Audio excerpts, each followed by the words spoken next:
be ethically repugnant to most people on this earth, such as, for instance, a false flag, attacking another country under pretext because saying that country attacked us, or authorizing torture, or so many other things, or even nuclear attacks. I mean, when you have a plan that says, well, we should actually attack this particular city and that particular city because therefore we'll be eliminating half of the population and the other half then will die off because of nuclear fallout, and yet to pretend that that doesn't have any ethical consequences, it's totally immoral. And that's what I find objectionable in all the plans that are created by RAND, but not only by RAND, by most think tanks.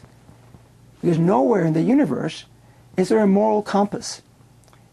Is there someone somewhere saying that is just plain wrong, and that's not what this country's all about? And we, as advocates and as thinkers and as Americans, cannot stand for that. Nowhere in any of their plans do you ever find that. All you ever think of is utility. Will this give me the result that I want? Without thinking, is that the right thing to do? And that's what I find totally objectionable. Well, look, what is the objective of the military-industrial complex? The military-industrial complex obviously has to come up with a bogeyman, has to come up with an enemy for which, or against which, we have to defend ourselves. For a long time, there was the Soviet Union. Then after that, it sort of like became, well, maybe China. And you can see that in the plans that RAND was coming up with. And if you talk to some of the people at RAND, if you talk to, for instance, Zalmay Khalilzad, who was the U.S. ambassador to the UN, he himself admits that there were a lot of plans being made about China being our next adversary. Then what happens? We have 9/11. The tragedy of 9/11, and all of a sudden then it became the Middle East. Then we have to find a way to be able to deal with these adversaries that have come up. People who before used to be our allies, all of a sudden are our worst enemies. You know, Saddam Hussein, to whom we gave the weapons so he'd be able to fight Iran, all of a sudden becomes our enemy. He invades a country after we have given him sort of like the green light to go into Kuwait. And he says, no, we can't do that. And then we go in and we decide that he's the enemy. In other words, the military-industrial complex is always looking for an enemy so it can continue building more and more weapons. So there's been a continuity in that ever since the Second World War. What the military-industrial complex wants is to avoid, at all costs, a return to the 1930s. A return to the 1930s not only because President Roosevelt was in power, during which more money was spent on social services and on people than on weapons and on the Pentagon, but because of demobilization that happened during the 1930s, because of the way in which the Pentagon budget was slashed mercilessly, because after all, and with good reason, the president said, we're not at war. There is no reason for us to spend so much money on weaponry. And of course, they'd say, well, but that's how come World War II happened. So after World War II, because of that, there's always been this desire to create an enemy for the military-industrial complex to be able to go back to the government, go back to the American people, and ask for more money. We have enemies. Our enemies are everywhere. So, like I said before, first it was the Soviet Union. Then when the Soviet Union collapsed, then it became China for a while. Then it became Islamofascism, became Al-Qaeda. Then it became the Taliban. I mean, it's like this enemy keeps morphing. Next thing you know, it's going to be your neighbor down the street who all of a sudden is advocating something that is not kosher, that cannot be allowed. And that's where we're heading. So it's just looking, it's like whack-a-mole. It's like, where are we going to find it? Because if it doesn't exist, it will have to be created. The Tea Parties, you know, my heart goes out to them. Because I do believe that the federal government has grown far beyond what it should. And I think more power should be given to local communities. On the other hand, it seems to me that they're not really paying attention to where the real enemy is. I mean, do we really need the kind of Pentagon that we have right now? Who exactly are we fighting? Why exactly are we in Afghanistan, the graveyard of empires? Why are we there? I mean, let them fight their own wars. It's true that we should have helped them, and sure, we could give foreign aid, but to have tens of thousands of our soldiers there exposing themselves for what? To prop up a corrupt government that it deals in heroin that then comes back to our own country? What are we doing? Yet that has been alleged as the reason why we have to be there, because of some security reason. And so therefore, I mean, I see their point. I see the point that the federal government has expanded, but they're being used. They're being used in the sense that what we have here, again, is a group of people that will manipulate others to whatever degree it can to be able to, believe it or not, increase the budget of the Pentagon, to be able to have more weapons out there, to come up with another enemy that will be able to say, that's the guy that we should be after. I mean, for all we know, maybe then, the next thing we know, we'll be, I don't know, maybe we'll be landing in Nigeria and saying, well, there's a rebellion out there we're going to have to deal with because they're going to take over all of Western Africa. And all of a sudden, Western Africa will become then a place of interest for American forces. Because all of a sudden, maybe there'll be uranium or plutonium or oil or something else that will be deemed in the national interest. And then all the attention will be focused over there. And in order to pay for that, then obviously we're going to have to get rid of Social Security. We're going to have to get rid of the Department of Education. We're going to have to get rid of regulations, the safety net that was instituted to benefit the people of this country in the 1930s by President Roosevelt.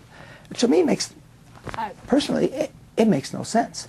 So that's what I was talking about when I think that they're being misguided and they're being used. It's true that we have debt. It's true that we have to get rid of that debt. And it's true that things have to be cut back. But we also have to see where there are real interests lie and who is our real enemy. Sometimes I think that our real enemy is right here in this country. Well, RAND itself has been called a shadow government. I don't know if you're aware of that. But even back in the 1950s, because so many people went from RAND to the government back to RAND, back to the government, back and forth. It was a revolving door. RAND as a harbor and as the cradle of the military-industrial complex and as the birthplace of the technocratic elite that wants to run this country has been involved in the creation of a shadow government from the very beginning. There's no doubt about that. And it continues to be involved in that kind of thing.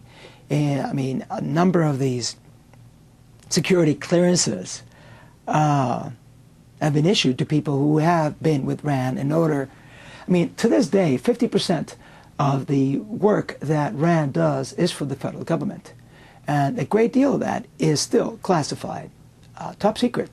Matter of fact, you can't even talk about it because were we to talk about it, because of something called the Patriot Act, which I really appreciate the irony of that, we'd be put in jail for even mentioning it. So let me just say this to that. Yes, RAND has been involved. Yes, RAND scientists and researchers and ex-government officials who then become government officials and then become RAND researchers and scientists are involved. And yes, it continues.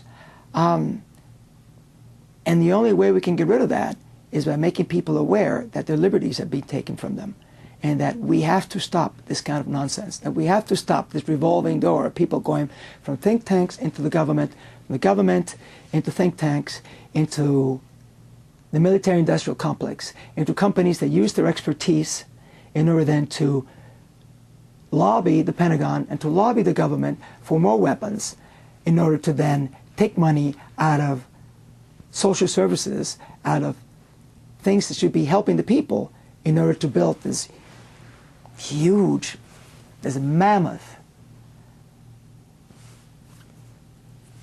undertaking, which is actually sucking dry this country.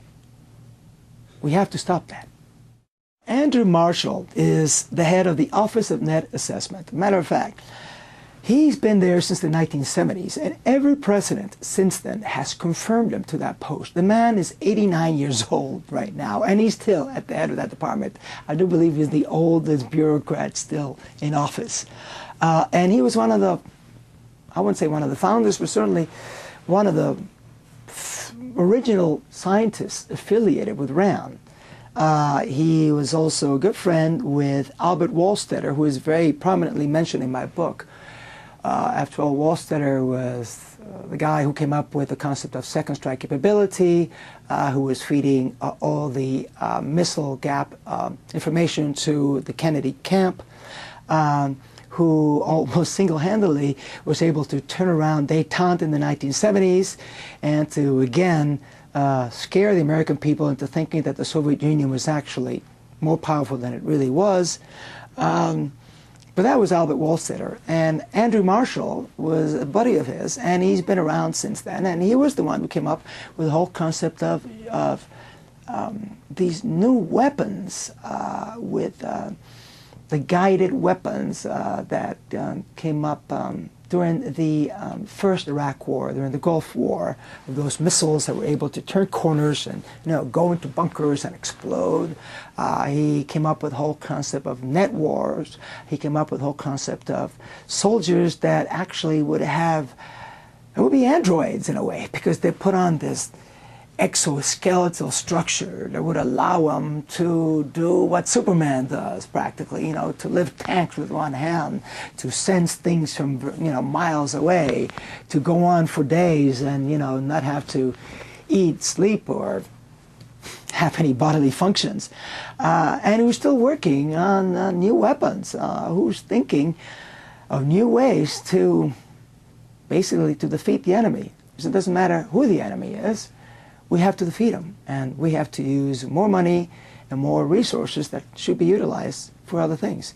And that's Andrew Marshall. Well, RAND has been involved in the militarization of police and of most government functions, actually. If by militarization you mean a structure whereby you have a command structure, where you have a central authority, and whereby you have experts who come in and determine what is to be done and what is the best way to handle things given a particular ideological perspective, yes, they've been involved. You've had it even in law enforcement. They came up with the whole concept of career criminals, with the whole concept of rational choice as the reason why criminals do things, why people get into crime, because they think that is the rational thing to do, which of course sociologists by now have discounted, but it doesn't matter. They've reshaped the whole discourse on how career criminals or how criminals behave. Yes, RAND was involved in that study, and they have been involved in reshaping the police throughout the country into the military because, again, of rational choice theory, which posits that self-interest is the driving force in all of human behavior. What I'm surprised is that, given all the bad economic news we've had over the past 2 years, that we really have not seen those riots. I was expecting them as well. I guess it just points to the patience of the American people and how, in a way, you really have to push us before we really start acting up like that. I don't think that they see the American people as the enemy per se. I think that the American people is seen by technocrats out of RAND and think tanks like it as the peons. The peons who are to be told what to do and how to do it because, after all, they know better. They know what's better for you. Don't bother coming around with ideas of, this is how we want to do things, this is how we've always done it, or local governments should decide this. No, no, no. We have come up with a plan, and this is the plan that you should follow. I mean, it's classical RAND, and it's been there since its creation because they are the technocrats, and technocrats will rule the world because they have reason on their side. RAND did not quite develop game theory, although its first and foremost advocate, von Neumann, worked at RAND for a number of years, and obviously John Nash, who's the most popular figure in game theory, also worked at RAND for a number of years. They didn't come up with it, but they certainly harbored it